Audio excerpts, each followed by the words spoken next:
আসসালামু আলাইকুম, সবাইকে স্বাগতম আমার নতুন ভিডিওতে। আজ আপনাদের দেখাবো গ্রামীণ এমন কিছু চিত্র যা সচরাচর আপনারা দেখতে পান না। ধনধান্যে পুষ্পে ভরা আমাদের এই বসুন্ধরা, তাহার মাঝে আছে দেশে সকল দেশের সেরা।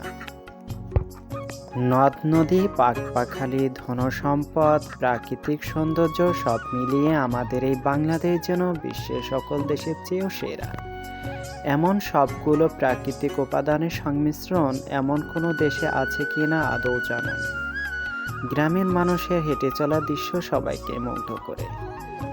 খেতে কৃষকের কাজ করার দৃশ্য দেখে সবাই বিমোহিত হয়।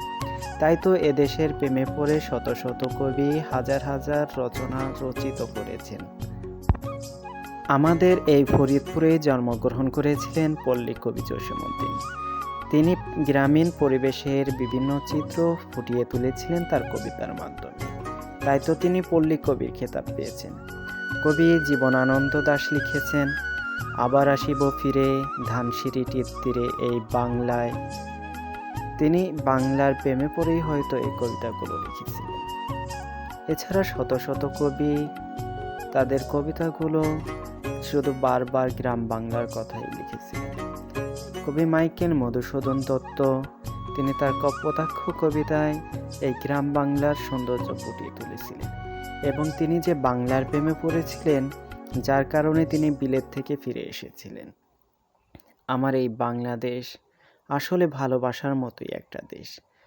আসুন আমরা সকলে দেশপ্রেমে উদ্বুদ্ধ হই। দেশপ্রেম মানেই মুখে বলা নয়। দেশপ্রেম মানে দেশের বিপদ আপদের সময় দেশের হয়ে কাজ করা, বিদেশি শত্রুদের হাত থেকে দেশকে রক্ষা করা, বিদেশি কোনো শত্রু যাতে দেশের বিরুদ্ধে রুখে দাঁড়াতে না পারে সেই জন্য প্রতিরোধ করে তোলা। দেশকে পরিষ্কার পরিচ্ছন্ন রাখার মাধ্যমে আমরা দেশের প্রতি ভালোবাসা প্রকাশ করতে পারি। আসুন সবাই এক হই।